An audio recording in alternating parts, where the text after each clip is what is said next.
Oh, hi.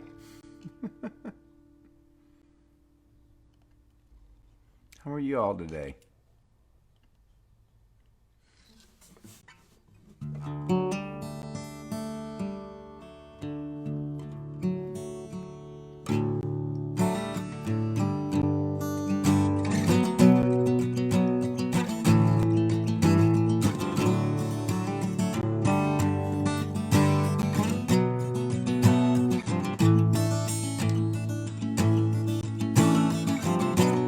Winds blowing strong from the west as I gather my courage and I steady my stride.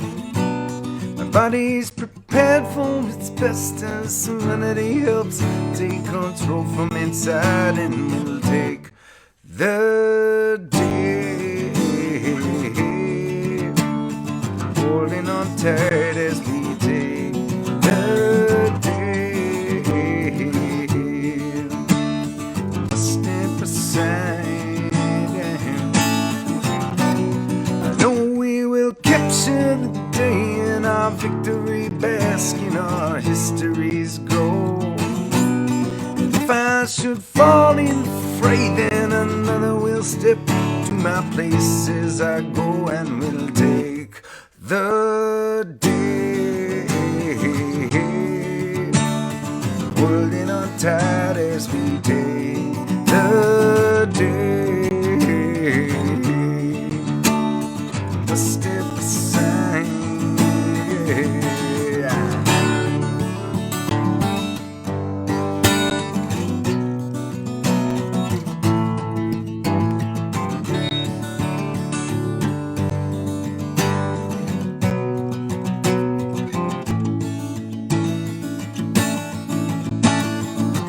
Burning fury, euphoria's height, echoed memories flash till the melee is done. And when we return from the fight, let our heroes emerge from the side that is won, and we'll take the day, holding on tight as we take the day. A step aside as we take a day. You can run but can't hide as we take the day. A step aside. Words I've spoken, never broken.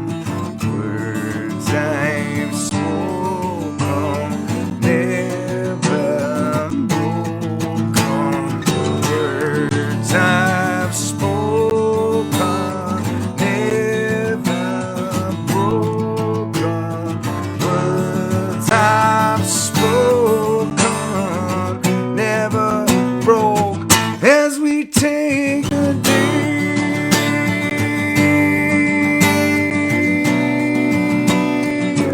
as we take,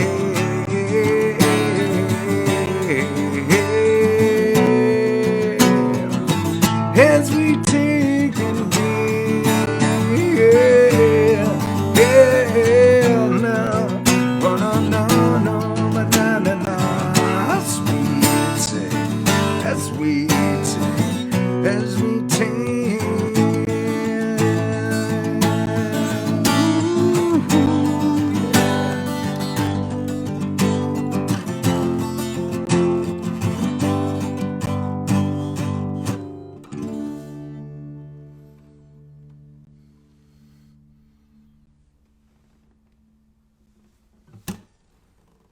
All right. Hi. How are y'all doing? Yeah, that's right. That's the sound of pouring happening.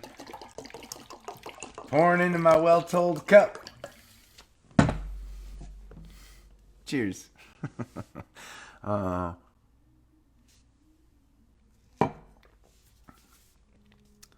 Hope y'all are doing okay. It's nice to be with you. it's interesting with Allie. I've been with Allie for an entire year during COVID, and she's out in Cali, and I'm home in the bachelor pad by myself. It's crazy. It's crazy. And normally I would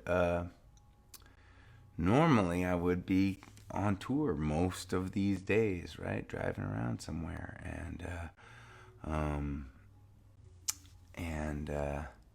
and right now it's felt like the right kind of pace while school is still in, just to people are working pretty hard and still getting back on their feet to mostly do our gatherings on the weekends. So pretty good, pretty good to have a little downtime, even though I miss my gal. Been writing songs and hanging out, and tonight we're going to talk about some songwriting. I was really psyched to read a lot of your questions about my songwriting, and we're gonna dig right in. I actually started with the song called "Fight Song" because it came in from Mark, my friend Mark, who, by the way, if you all remember, Mark is the guy behind all of the incredible work that's been happening on the Genius website, and if you remember, we are giving away our last Switching the Whiskey shirt to one of our followers on Genius, and you all have been awesome. You went on there, and we have, I think, something like 70 new followers this week on Adam Ezra and Adam Ezra Group on Genius, and so at the end of the weekend, we're going to take all of our followers on Genius, and one of y'all is gonna get the last of the whiskey shirts. And I hope those of you that went over there and signed up to follow us got a chance to just kind of check out some of the incredible amount of information that there is on the history of the band and me and the songs and all that good stuff.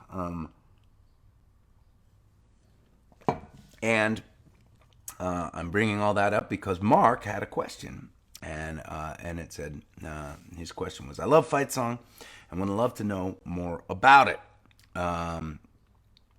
And so, Mark, that song was written in 2003 after a heartbreaking loss in the postseason, Red Sox versus Yankees,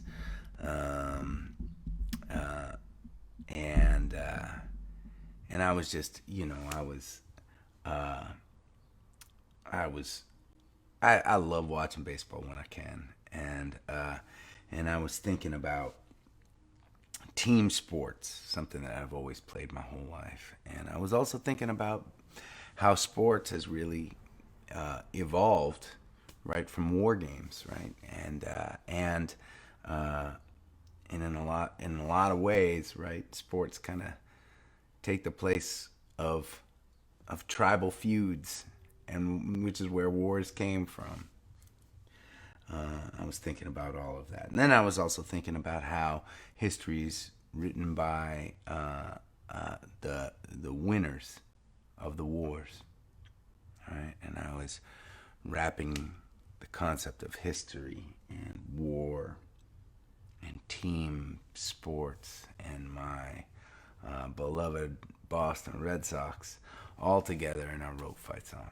And that's what that is. That's what inspired that song. So, thanks for the question, brother. And I saw someone make a comment. Yes, Kim, it is a Red Sox song. I don't know if that makes you happy or sad. Depends on where you're writing in from, I'm guessing.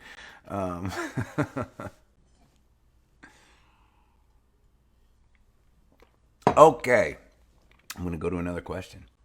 I love answering these questions, by the way. I love that so many of you are curious and you have questions about the songs that I write.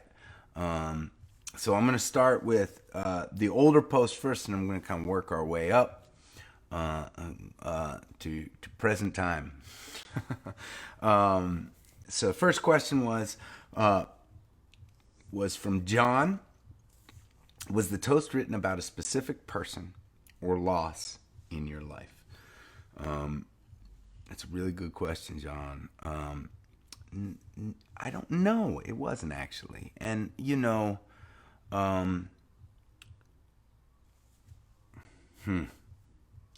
mean, I think I was maybe thinking about some folks, some friends, family that I've lost when I was writing that third verse. But really, when I was writing the toast, it wasn't about a specific person, but it was just about kind of, gosh, what are the sentiments that I would like to get across when I have this in my hand, and it's an important, I think the fact that we toast each other is so cool, right? We have this tradition in our culture before we take a sip, before we break bread together, just to be thankful, right? For some people that's grace, for some people that's cheers, and I love that. And so I guess I was kind of thinking, all right, if I could write my ultimate cheers before breaking bread or at the onset of a night with my closest people, what would I want to say? And that was a song I was writing on the road. I remember, gosh, it must have been,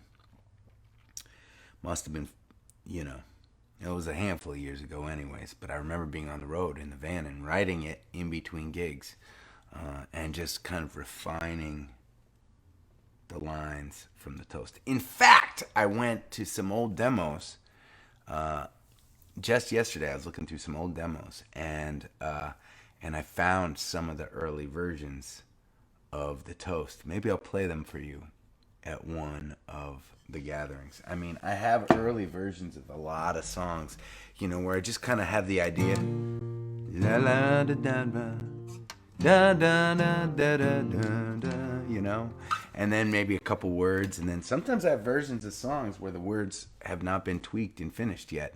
So maybe we'll have to do that at some point during this series, at least for the toast. Good question.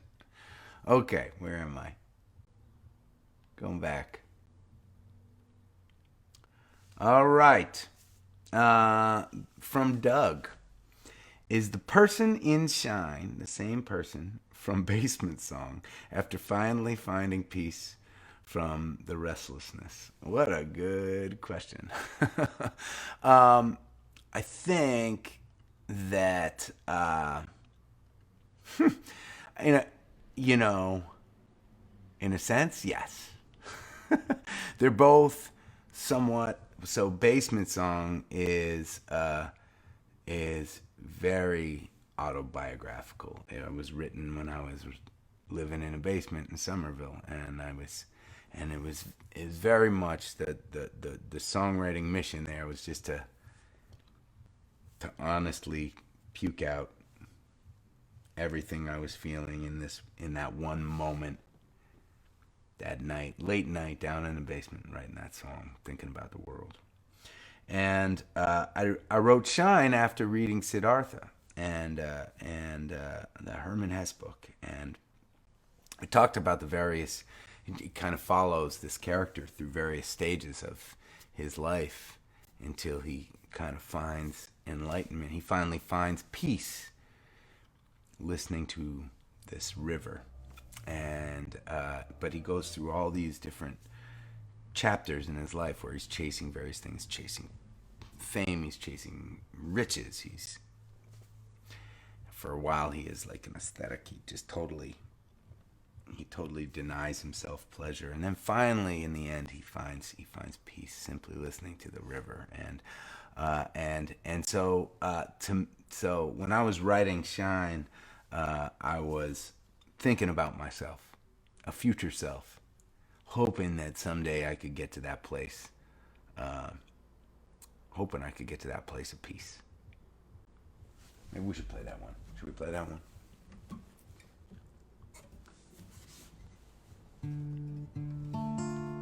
She said, settle back, darling. You look all hung down and ragged. Can tell you've been wandering out across the road that runs like wine. I remember her name. It trails out like the restless winter. She said, relax, breathe slow again. In the wind it blows. A little colder, a little older, and it's whispering, sleep now, soldier. You had a long day, and it looks like you need a little time. Rest your head now, close your eyes. In the morning the sun will rise, and you will remember that nothing is shining like the dawn. Shining like the dawn. When I was a younger man, before the wind cut down my body, I would search for the answers as if they were written in the sky. And I remember those days before the sound of the endless river made me breathe slow again. In the wind it blows. A little colder, a little older, and it's whispering, sleep now, soldier. You had a long day, and it looks like you need a little time. Rest your head now, close your eyes. In the morning the sun will rise, and you will remember that nothing is shining like the dawn. It's shining like the dawn.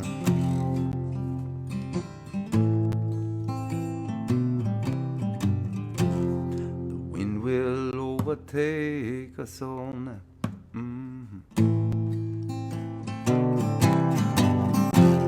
It ain't about wrong and right,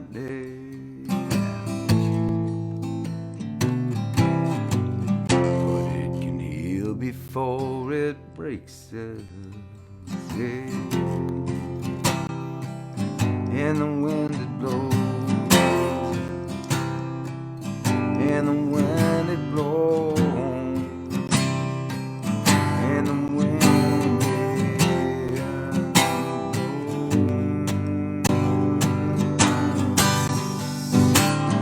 a little colder, a little older, and it's whispering, sleep now, soldier.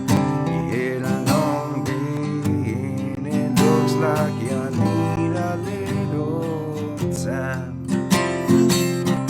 Rest your head now, close your eyes.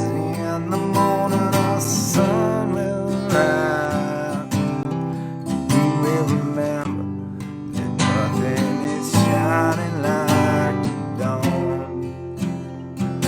Shining like a dawn. Shining like the dawn.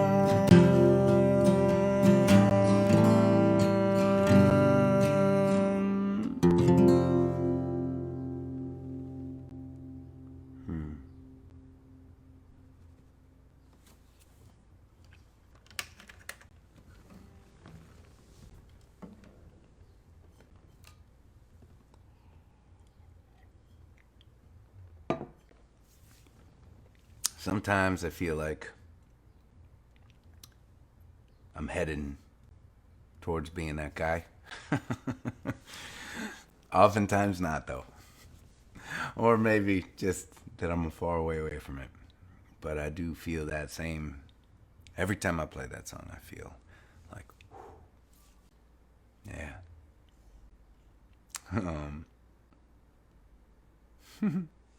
All right, where are we?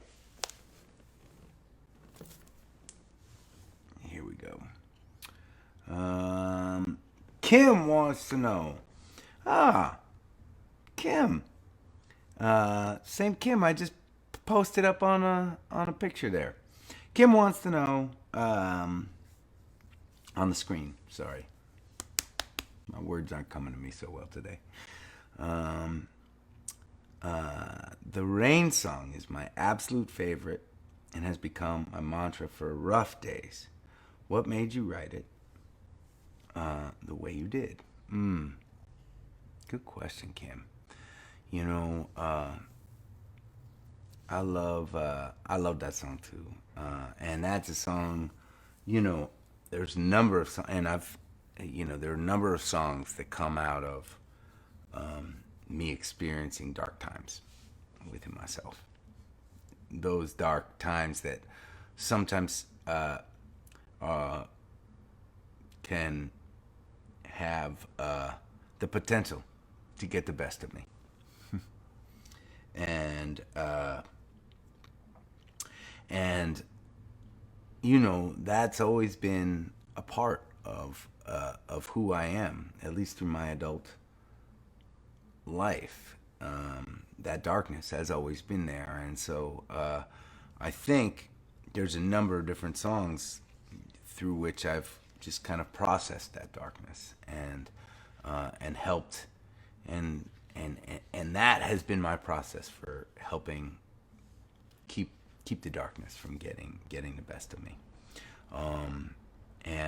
So yeah, the Rain song was kind of a mantra for me as I was writing it, and during one of those times, and when I play it, it helps me feel stronger, even when I'm not in one of those times. But you know,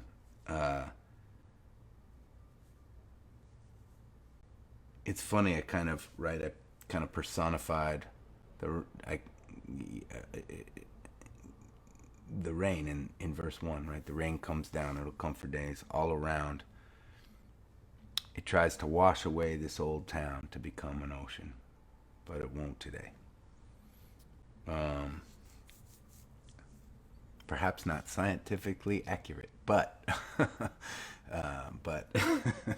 but that's what that rain, you could replace that for the sadness, right? And that sadness can sometimes feel like an ocean, but not today, because I won't be the rain this time. And so, thanks for asking.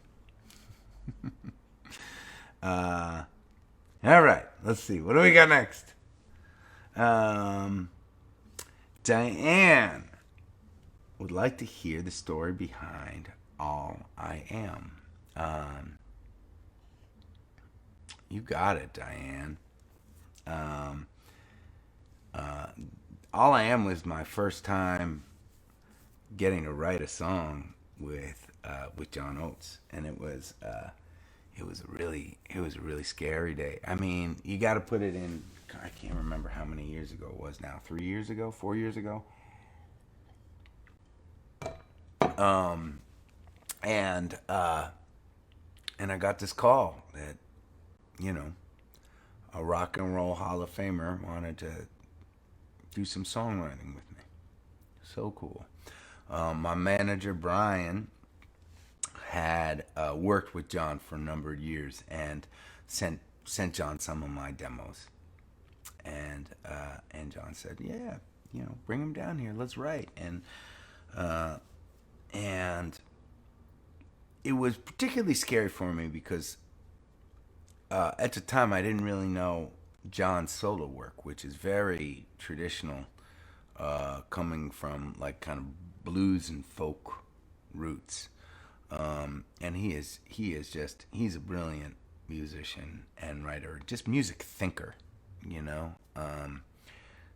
way he thinks in music. I think is brilliant. But I didn't, all I knew going down to Nashville was that my music did not sound anything like Hall & Oates music at all. And I was nervous because I'd never had an opportunity. I mean, I'd spent the last 15 plus years playing in little bars with my band, and so I really wanted John to like me, and and it got worse when I got off the plane. I got off the plane. I got my rental car and I drove over to this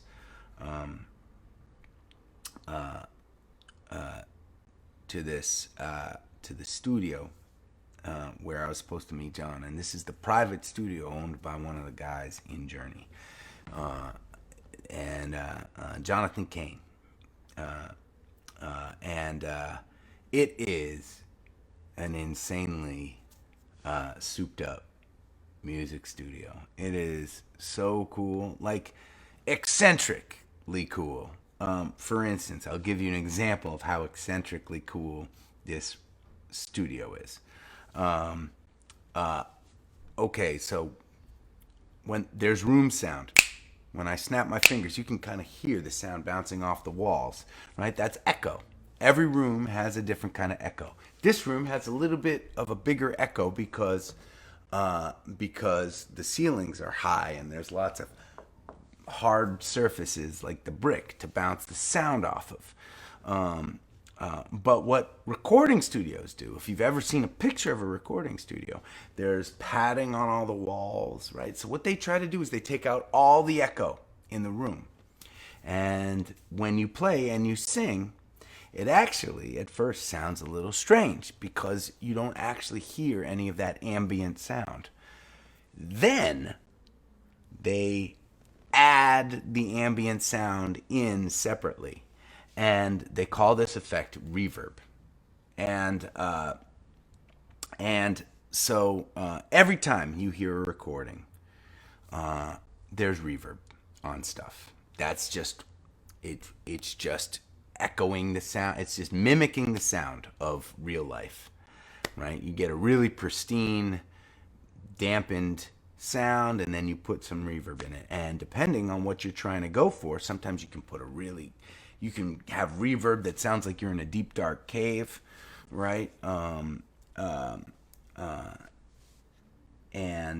sometimes you can have reverb that makes you sound like you're in a normal room. But before they had sound effects like reverb that you could just plug into a music session, they had to do some crazy things. When the Beatles recorded, I think it was Abbey Road. I'm not sure which album it was. I think it was Abbey Road. They had this thing called an echo chamber.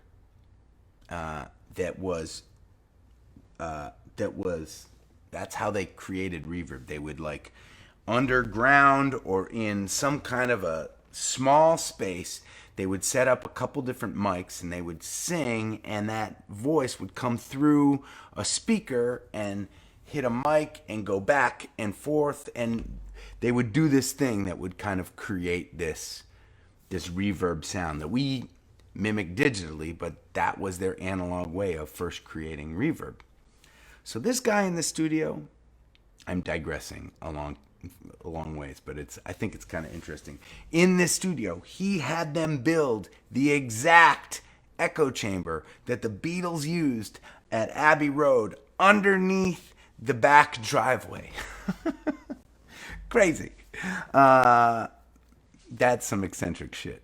But really cool, right? And so, somebody was there to meet me at the door, which was also intimidating. He said, Mr. Ezra, John's waiting for you upstairs. Come on in, and walked me upstairs. And so the first floor of the studio is there are a couple different studios on the first floor, all really beautiful and pristine. And then upstairs is like this whole like private apartment with these kind of writing rooms and And John was waiting in one of those writing rooms. And by the time I walked into the room and met John, I was so nervous and worked up.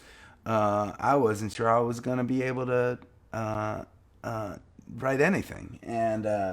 But John, down to earth guy that he is, was just sitting there, and he's as mellow as can be. Said, "Hey, Adam, good to see you. Come on and sit down." And I sat down, and he said, "What are you working on?" And I played him. I had actually written. I could play you guys one of these days. I could play you guys the original version of All I Am before we rewrote it together. But it had this.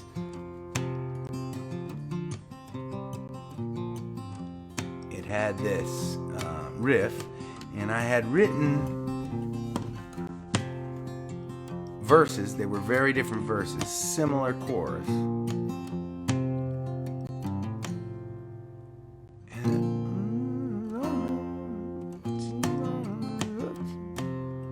I can't remember how it went, but it was a completely different chorus too, and it was a song that I was going through some challenges with a friend at the time that was making me. I had a lot of hurt feelings over him, and it was a song about being let down by a friend, and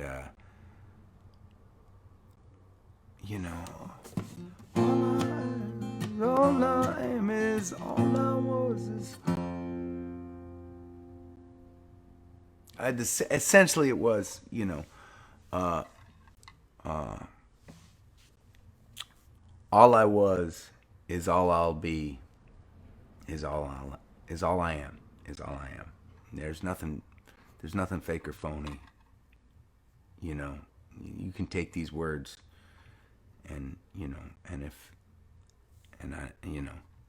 I was feeling like this friend wasn't trusting me or wasn't. And he listened to the song, and he's like, "Yeah, let's dig into that. I like that." And I said, "Okay." And I took all my lyrics that I had written, and I just quietly put them aside, and we started on a blank page. And we started with that melody. We started talking about what this song was going to be about. And we decided that it was going to be about a relationship. And it just came out, and we spent a couple hours working on it. It was really fun to write with him. He actually has a recording of this song that he actually did with studio musicians. He has not released it yet. I don't know if he ever will. But this is, John and I have written 9 or 10 songs at this point together, and this is the song that he plays out with his band when they go on tour. And I got to go on tour with them as their opener. This is not Hall & Oates. This is John Oates and the Good Road Band. And every night when they would play this song, John would invite me up to sing and play with them, which I thought was really cool.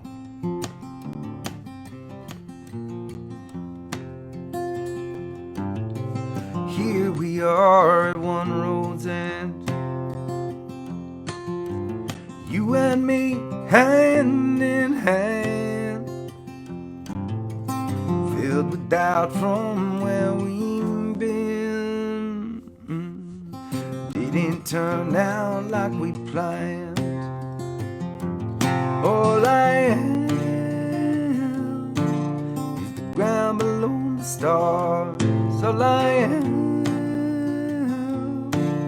is a story written in scars, slipping steady through shifting signs. In the end, that's all I am.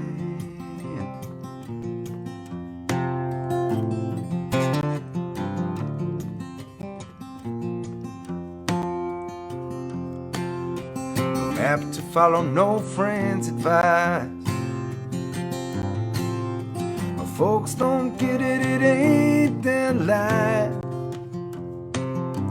It's up to us, this choice we make, yeah. Hold together or will we break? All I am is the ground below the stars. All I am is a story written in scars. Step and stare at the shifting sun. In the end, that's all I am.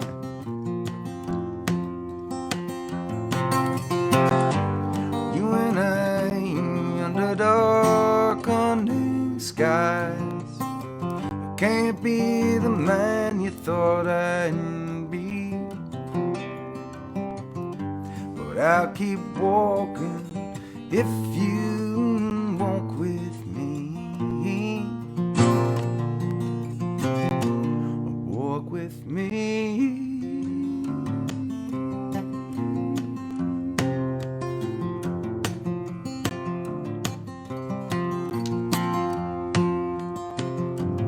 All I am is the ground below the stars. All I am is a story written in scars. Stepping steady through shifting sign. In the end, that's all I am. Stepping steady through shifting sun.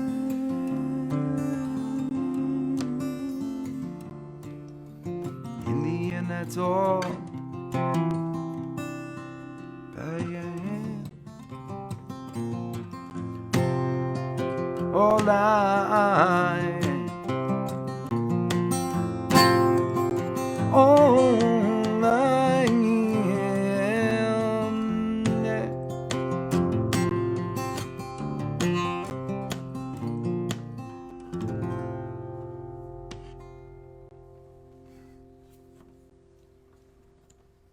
All right.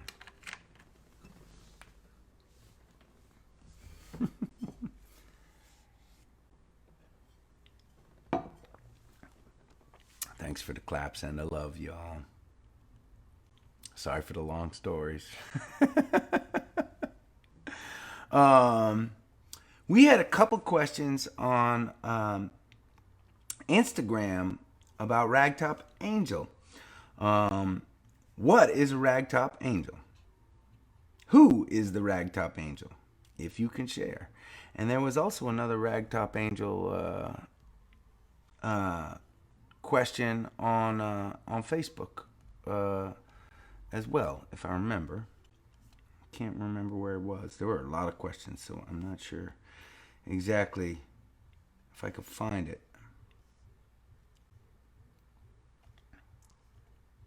I know it's here somewhere. I just know it. Taking off. It has become a gathering favorite for a lot of us. I'd love to hear the backstory. Thanks for all you do for us, Adam. I appreciate that, Denny. So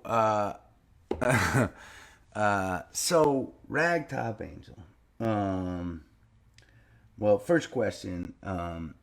So Ragtop Angel is a line in the song "Take It Off." Oftentimes, people refer to that song as Ragtop Angel. The album is called Ragtop Angel, and so it certainly makes sense that the song should have been called Ragtop Angel, but it wasn't, and that's confusing, I know, and it doesn't matter because everybody knows what you're talking about. If you ever reference that song as Ragtop Angel, I'm not taking off. And so I wrote that song. I grew up around in New England. And for those of you watching this gathering from other parts of the country and other parts of the world, New England is a special place. And there's a lot of there's a lot of history. I mean, I know our history doesn't compare to some of you folks in Europe and beyond, and really ancient and have really ancient roots to your place. But and of course there are ancient roots here too. They were just Native American roots, right? But kind of during the Industrial Revolution, people really learned how to harness water power, and there are all these incredible rivers around New England, and they would harness the power of the water, and they would build these big factories, and these factories grew and grew over time. And I love going into some of these towns, and kind of you can read about the history. These factories are still there, these old brick factories, just like this one, right?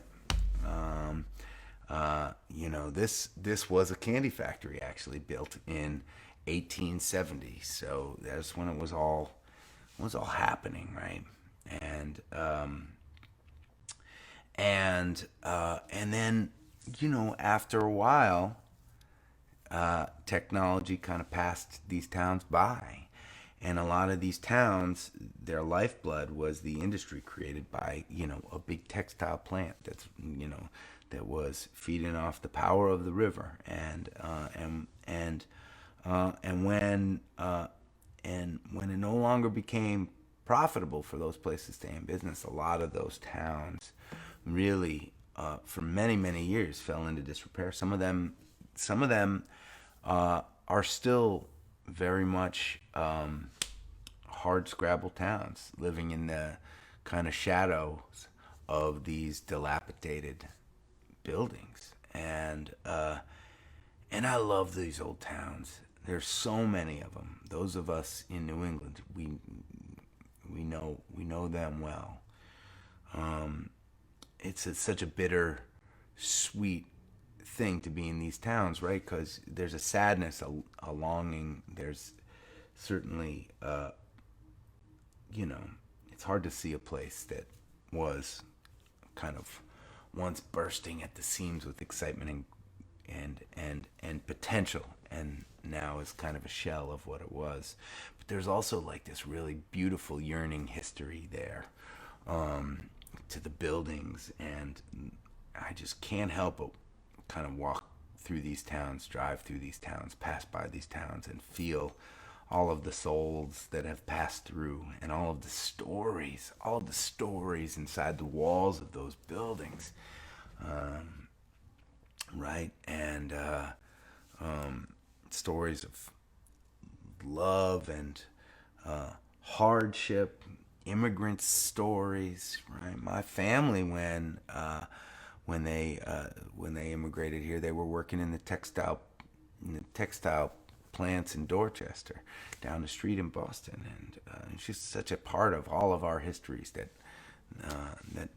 have come from this place. And so Taking Off is not a true story, although I guess I just feel like it's a story.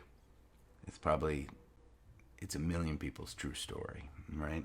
A couple who have grown up in one of these towns, one of these mill towns, and it's all they've known, and it's comfortable, but they both maybe know that they want to experience more of the world. They want to see what else is out there, and they want to broaden their lives, and that takes a lot of, I think, takes a lot of courage for anyone to leave the nest, and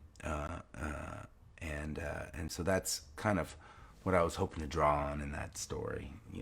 This couple, this guy telling this girl, "Hey, come on, we can do this. I know it's gonna be hard, but let's do it. We'll do it together. Come on, let's get out of here. Let's just drive off. Let's just go now." And I guess that line, "ragtop angel," which was the original question, wasn't it? comes from me picturing, you know, a beat up old convertible, rusted out car, with the rag top, right? And this couple getting behind the wheel and driving out of town. And this guy saying, you're right, he calls her a ragtop angel. Meaning, right? And to me, I mean, right? Meaning you are beautiful, you are perfect, you are godly in this beat up car. It's okay, you know. There's something divine about this journey that we're gonna take. So, you know, let's do it. That's what I was thinking, at least. Long answers tonight. Long answers. Sorry, guys. I guess that's what you. I guess you know. You're asking the questions. All right. What was your inspiration for Daniel the Brave? That came from a dream that I had, actually. I dreamt that I was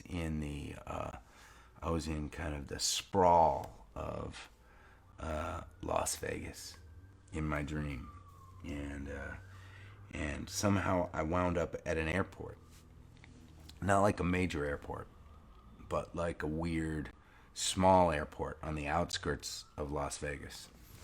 I've never been to a weird small airport on the outskirts of Las Vegas. I have no idea why I was dreaming about being in a small airport in the outskirts of Las Vegas, but I was, and I wasn't supposed to get on a flight. I was just wandering the halls, and there was a airport chapel, and I poked my head in because,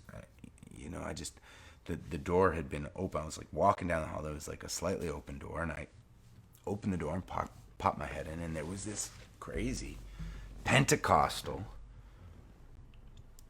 religious sermon happening, and there was a woman preacher,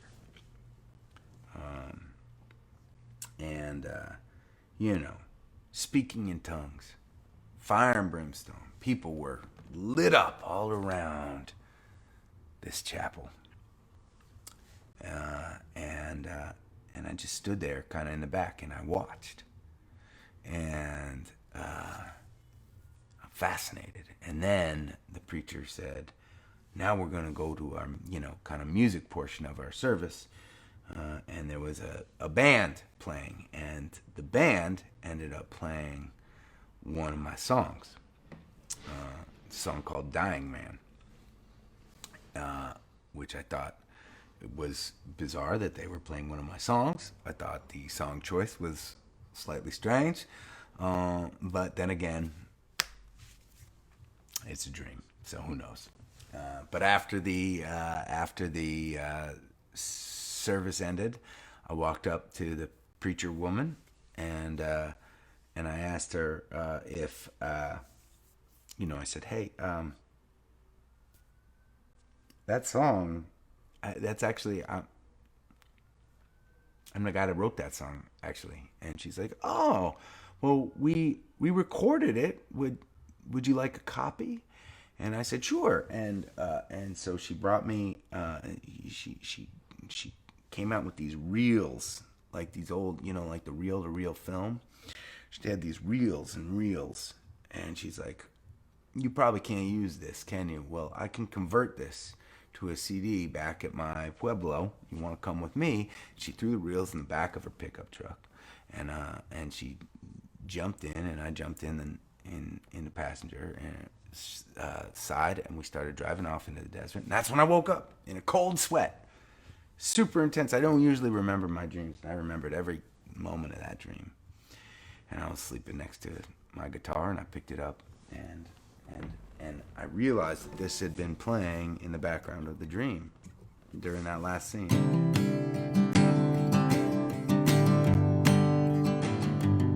You kind of picture a dusty, nasty pickup truck driving into a desert, right? And I I also realized as I was finishing the dream that in the dream I think I was kind of falling in love with that crazy preacher woman. I was wandering in a desert town, waiting on a wire.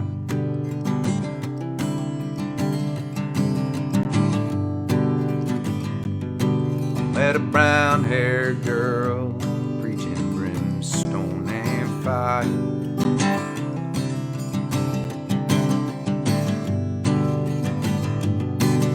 She drove an old pickup, she had dust on her shoes. Said, let's make for the sunrise, he's called us to move. But I jumped up his shotgun, thinking, oh, could I lose? I think love is the strangest creation I couldn't dream to know.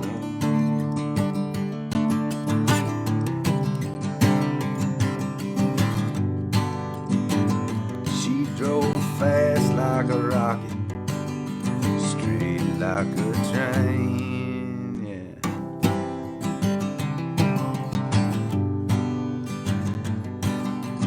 120 miles out, she asked me my name.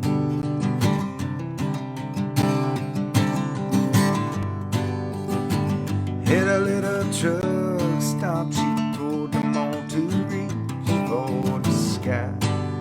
She held up a pistol, there was a ring in her eye. She threw me a Bible, she said to read them a line. Well, I sang like a preacher while she took every dime. And I think love is the strangest creation I could dream to know.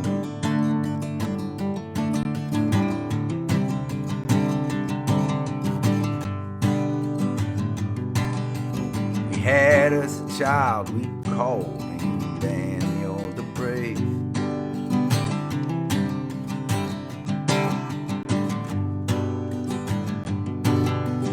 Living in a shack behind a Navajo grave.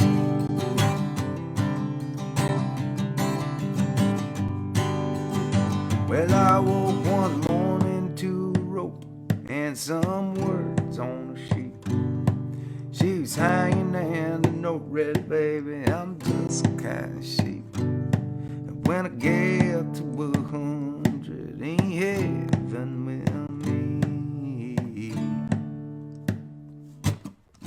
I think love is the strangest creation I could dream to know.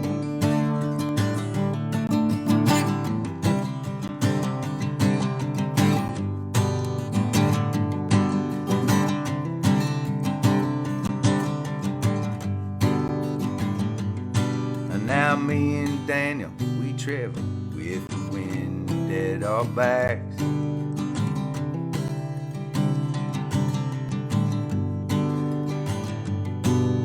Sleeping out on freight beds, sharing bread from my pack.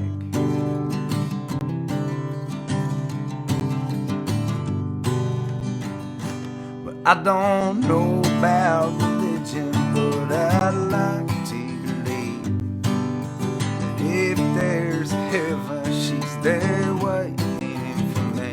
The way the trucks all drive fast and the mileage is free.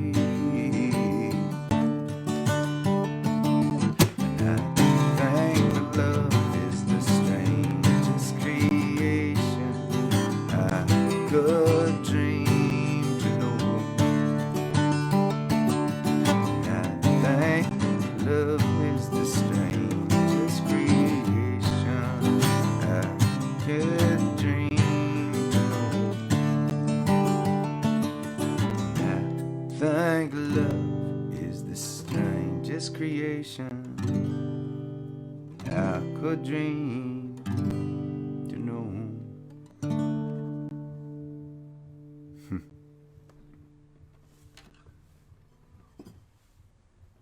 Okay.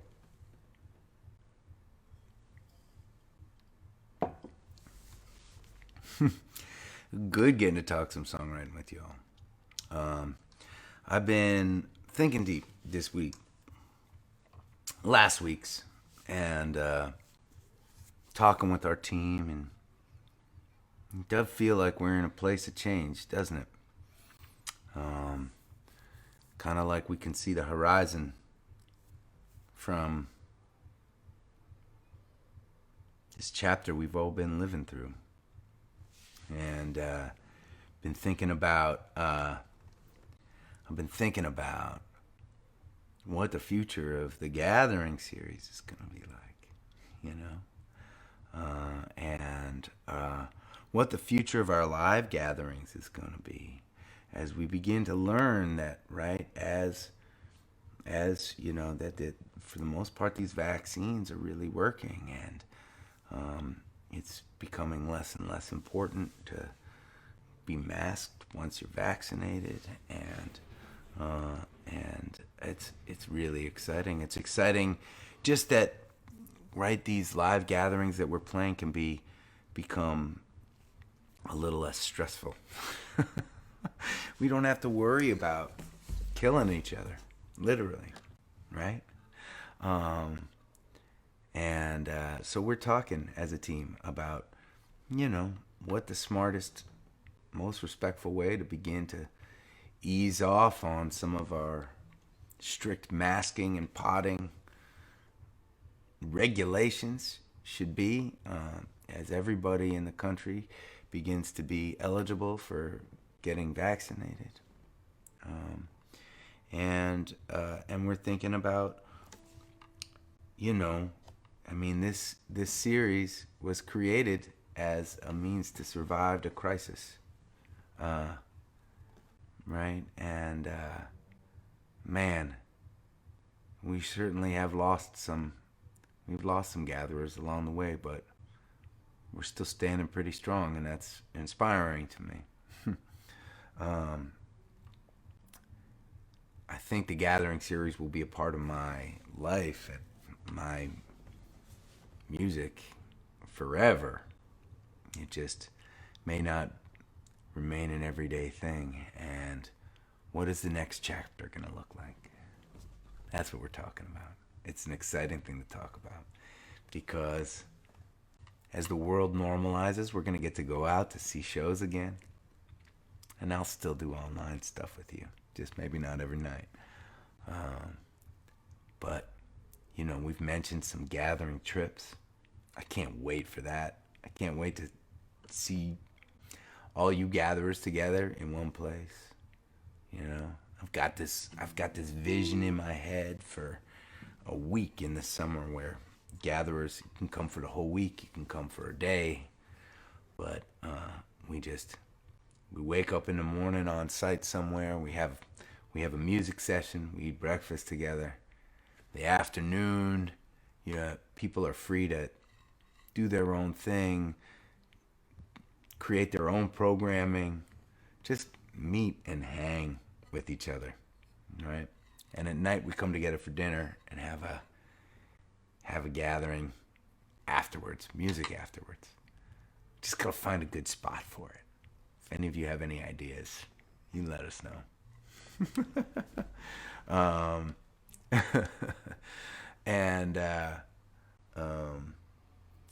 But we're trying to think about when will it seem like we're out of crisis? When will it seem like we switch to the next chapter?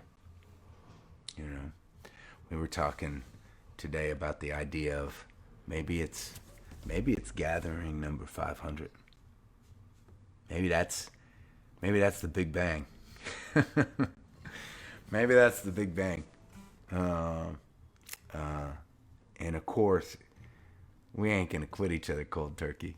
There will still, I promise you, there will still be gatherings happening every week. But we're just gonna figure out how we're gonna do it in the next chapter to come. Yeah. Raise up your glasses. Let us drink to the wind at our backs. May it always blow steady wherever you roam. May it turn when you're ready, carry you home. May it keep you ahead of the rain. Raise up your glasses. Let us drink to the heavens above. Some say it's a glimpse of God's great design. Some say it's the science of all things combined. May we look up and always feel wonder. Here is to us God that we see, is to our hearts and the air that we breathe. Here's to around good company. Here's to the drink that we share. Raise up your glasses. Let us drink to this time that we had. For these moments pass lightly, won't come again. May our lives all burn brightly, right up to the end. May we live them with joyous abandon. Raise up your glasses. Let us drink to the end of the day. Let us drink to work when the working is through. Let us drink one to me. Let us drink one to you. Let us drink one to those who aren't with us. Here is to us, and all we see is to our hearts and the air that we breathe. Here's to around in good company. Here's to the future. Here's to the past. Let us drink one down slow. Let us drink one down fast. Let us drink one heavy. This days are last. Here's to the drink that we share. Oh, here's to the drink that we share.